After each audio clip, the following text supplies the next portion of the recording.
It's Americans killing Americans. We are our own worst enemies, and our Congress is paralyzed and incapable of doing anything to address it because they cower of the special interests of the NRA, and shame on them, and shame on people who keep voting for them. If they take the money out of politics, they would solve a lot of these problems. Like when I hear a congressperson or a senator say, now that it's happened in my home state, now it's a problem. It has been a problem for years. When there was a federal assault ban, these types of shootings went down. That is a statistical fact.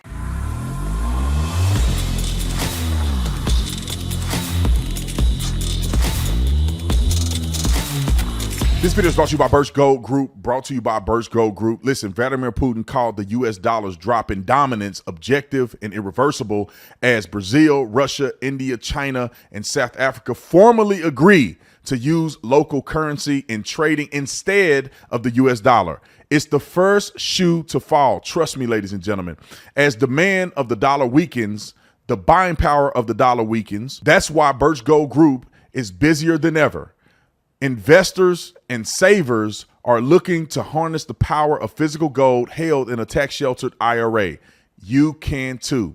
Text Brandon to 989898 for your free info kit on gold. With thousands of happy customers, an A+ rating with the Better Business Bureau, and countless 5-star reviews, you can count on Birch Gold to help you navigate transitioning an existing IRA or 401k into an IRA in gold. As the U.S. dollar continues to receive pressure from foreign countries, digital currency, and central banks, arm yourself with information on how to protect your savings. Text Brandon to 989898 to claim your free info kit today. Like and subscribe to the channel. Hit the bell to get notifications. You already know what to do. Let's get into this. If you shoot an animal with an AR-15, you can't eat it.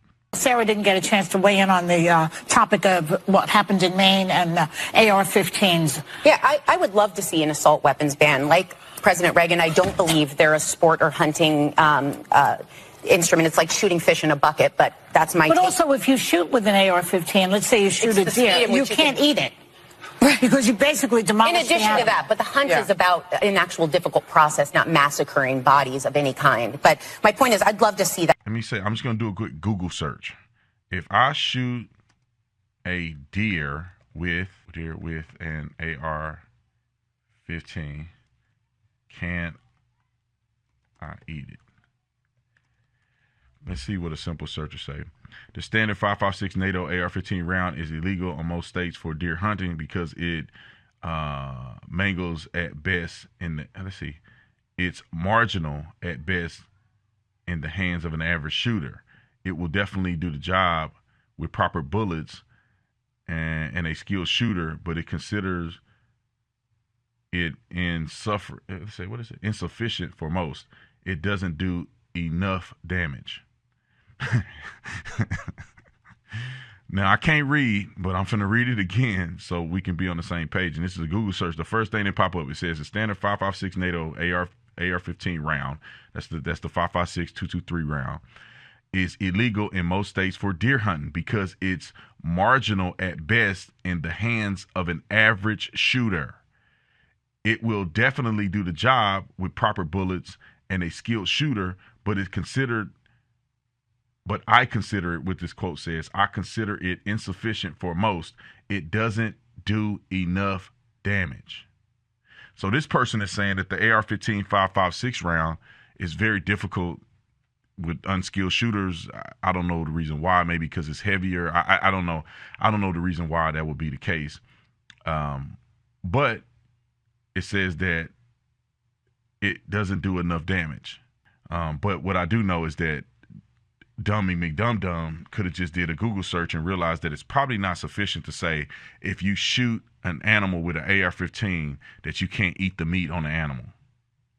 Now, I'm not a hunter, and I don't hunt, but I've seen it before. I talk to people that hunt. My understanding is that they shoot the thing right in the heart.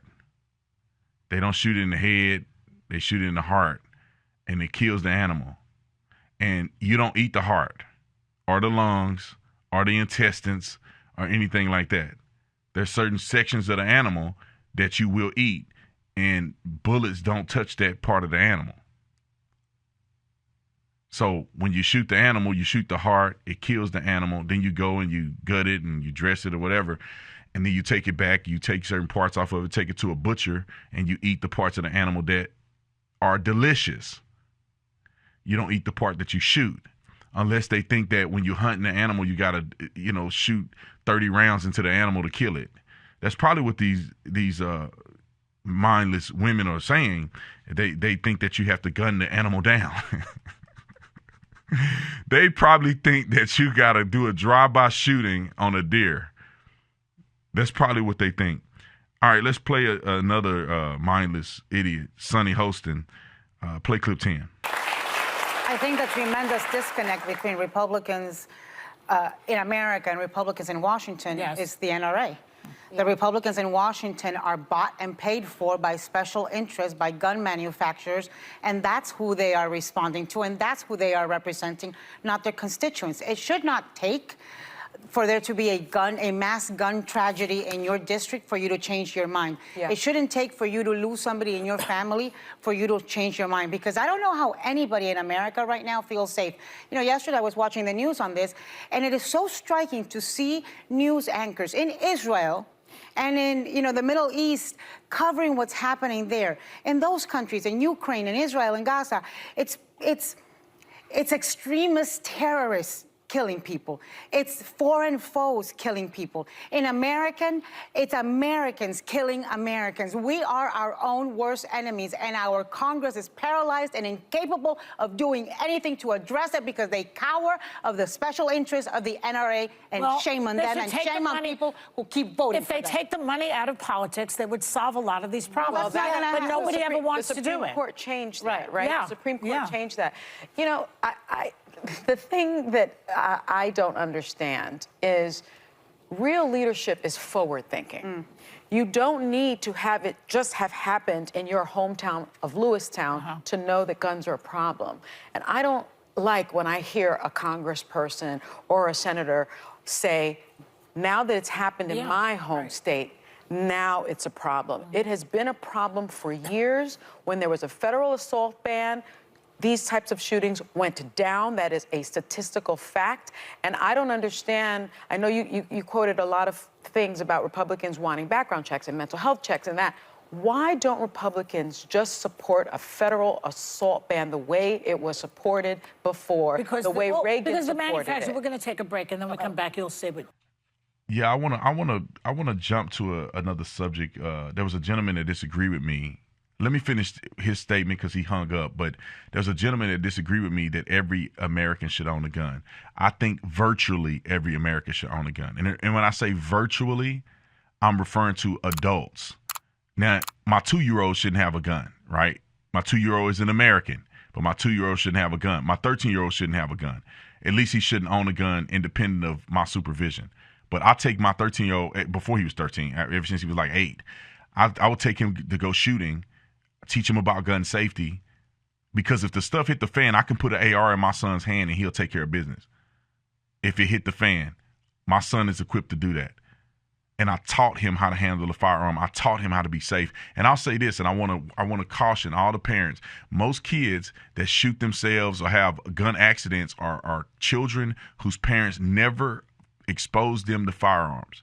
They hid it from them. They told it was the big, bad, boogie firearm. And the kid was so curious that they wanted to give it a try one day. They didn't know anything about safety. They did not know how it operate. And they end up killing themselves or hurting somebody else. It is invaluable that if you have guns in the home, that you should introduce your children to firearms. I guarantee you, I seen my son when he first shot a gun. He jumped like he was like a cat. I had to, because when he first did it, I knew he was going to do it because adults do it. So I made sure I protected his hands on the gun, but he jumped. And then when people shoot next to him, he jumped. And when you shoot a gun and you hear that bang and you feel it, you realize how deadly it is. Because it's not like the movies where you pull the trigger and it's just bang, bang, bang, bang. You pull the trigger, you can be, if you ain't got ear protection on, your ears are ringing, you understand that if you pull the trigger on that gun, it's going to go bang, and it's violent. And so exposing your young people to that, your children to that, will give them a proper perspective on handling the gun. It give them a proper fear of guns. and I say a proper fear, a respectful fear, to not manipulate guns outside of its intended use. And so I think it's invaluable for every American to own a gun and for young people to know how to operate a gun. Like, I can't think of a scenario. Imagine this. A man with an AR-15, just say I don't get smoked right away. Just say I'm in the bowling alley at the end on row, what do they call the bowling alley? Lane, I'm on lane 30. He come in with the AR-15. Boom, boom, boom, boom, boom, boom, boom, boom. He's shooting people. Now, in real life, I'm gonna shelter my family and we're gonna go hide. I'm not gonna go face to face with a guy with an AR-15. What I'm gonna do is try to get a tactical advantage and try to catch him before he kills too many people. But I'm not gonna run out in the open and be like, get me. It's probably not conducive to do that. But if I got a clear shot, then that's easy. But if I'm not at a tactical advantage, there's no need for me to go get killed. I'm the only one with the gun. So what I'll do is make sure my family is sheltered, make sure they're in a safe place, and I'll try to get a good shot on the person because he don't know who has a gun. He's focusing on people over here that are running and screaming, and I can get a good shot on him. But just imagine if people had guns in the bowling alley, meaning multiple people had guns. There would probably be a lot different. There would have probably been a lot different outcome, because when there's 15 people in the bowling alley that have a gun, you start shooting, one of those people may have a good shot on you, and the advantage is theirs, not the suspects, because he have no idea who he's shooting. He have no idea where they're standing at. He don't know where they're at. People can be behind him, in front of him. But if he go into a place and nobody got a gun, he can just shoot randomly and not care. Nobody's going to jump on the back of a person once their AR start banging, because it's loud, it's scary. I couldn't imagine a person never being around guns and you hear AR-15 go off in a bowling alley. I mean, people don't know what to do. Everybody's panicking. Even somebody with a gun will probably panic initially if you're not running the scenario through your mind every time you go out in public, especially at a bar. You're at the bar drinking a beer, drinking an old-fashioned smoked, like I like to drink them, and somebody just go bang, bang, bang, bang, bang, and you definitely don't have your gun on you if you're drinking alcohol. But outside of that, imagine if multiple people had guns. That could have been a different scenario. Imagine when he leaves the bowling alley and somebody in the parking lot has a gun, and they see him running down the parking lot. They know what he just did.